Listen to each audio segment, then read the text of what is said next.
क्या नाम नायब सिंह जी सैनी। और भाई तारे पेपर में आज है ना, जहां तुम लिखोगे देश के प्रधानमंत्री जी थे उस रैली के अंदर, डालामाला गांव के हमारे बुजुर्ग नौजवान हमारी माताएं थी, प्रांत के माननीय मुख्यमंत्री नायब सैनी जी थे, और लिख दो हमारा मिड्डा अंकल भी जींद वाला मिड्डा लिखा। पेपर में डबल नंबर मिलेंगे, ठीक है। एक काम कर बेटा, ये सारे आपस में बांट लो, पढ़ो सारा जने, चलो ठीक खा लियो, चलो। तो भाई कहने का मतलब ये है कि आपके जींद का नाम पूरे के पूरे संसार में होगा। हम बड़े सौभाग्यशाली हैं, हमारे देश का राजा, उसके मन की बात है कि वो कहां आए कहां ना जाए। राजा तो राजा है, लेकिन उसने जींद की धरती को चुना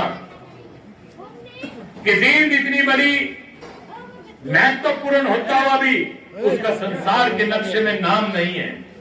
लेकिन नरेंद्र मोदी जी ने तय किया कि जींद का नाम अगर पूरे संसार के नक्शे पे अगर कहीं आ सकता है तो इस हाइड्रोजन ट्रेन की वजह से आ सकता है। हाइड्रोजन जो वो पूरी का पूरा यूनिट लगा हाइड्रोजन का, फैक्ट्री लगी हाइड्रोजन की, और वहीं से 17 तारीख को हाइड्रोजन की ट्रेन रवाना होगी। और भाई एक और बहुत बड़ी बात सुन लो आप मेरे से, अपने गांव के अंदर सोनीपत साइड की भी बच्चियां आ रही होंगी, आ रही है ना, थोड़ी सी तो थोड़ी आ रही है। ये बात सुन मेरी, ये एक बार सुन, जो ये सोनीपत से हम लाइन जोड़ना चाह रहे हैं, और ज्यादा बेटियां आएंगी आगे सोनीपत की लाइनें हम शुरुआ रहे हैं। और देखो भाई, सोनीपत की जितनी बिटिया यहाँ ये जो हमारे भाई हैं, जब अपने ससुराल जाएंगे 25 रुपए किराया एक आदमी का लगेगा भाई सोनीपत जाने का, और मियाँ बीबी जाएंगे 50 रुपए लगेंगे। या छोरा बहू ने लेने जाओगा, अरे तो एकला जाओगा, हम दिहाड़ी दो आओगे, कितने पीछे हो गए 75 रुपए।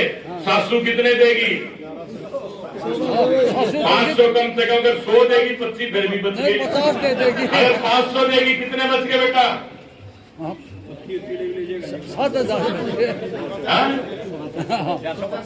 400 रुपए।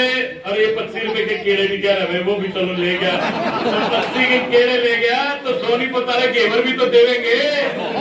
400 का घेवर है, की गिनती करता भाई। तो भाइयों फायदा ही फायदा है। मतलब अगर 25 के केले गए 100 रुपए हो गए, 500 का घेवर आ गया, और गेला 500 रुपए कैश आ गए, 100 घट गए, 500 का घेवर 400 रुपए आ गए। और क्या चाहिए, हमने तो बात ही बात, आने भी प्रधानमंत्री काम आ गया भाई, ठीक है कि नहीं है। तो ये बात भी होगा, यह बुजुर्गों का ये फायदा है भाई, टोटल मार का फायदा ही फायदा है। तो भाई उस दिन आप लोग वहां रहेंगे और इस चीज का फायदा उठाएंगे। और वो ट्रेन भाई जब भी मौका लगे 17 के बाद, चाहे परिवार को लेके वो घूमन चले जाइयो, किराया कुछ भी नहीं है, पर ट्रेन में एक बार चढ़ के जरूर नू नहीं सोचियो भाई मिड्डा कह के गया तो ससुराल वाले जाओगे, दूसरा नहीं जाओगा। जहाँ सारे सको पूरा ट्रेन का मजा लियो। भाई जहाज की ट्रेन है और देखने में मजा आएगा, सफर करने में मजा आएगा। ये सोच के एक बार सबने घूम के आना, उस ट्रेन में जाना आना, चाहे घेवरे लेन चले जाइयो भाई।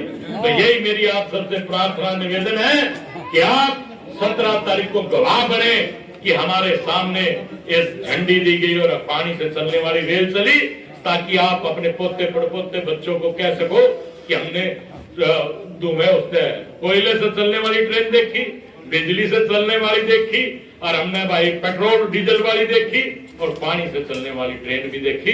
जिंदगी में यही कहानी होती है जो आपने बुढ़े हमने कुछ बता के कब तक की बीमारी फलाना युद्ध ये होया वो होया, हम उनको बताएंगे हमने पानी से चलने वाली रेल भी देखी भाई। तो आप सबका धन्यवाद। मुझे पूरी उम्मीद है कि आप ज्यादा से ज्यादा संख्या में पहुंचेंगे।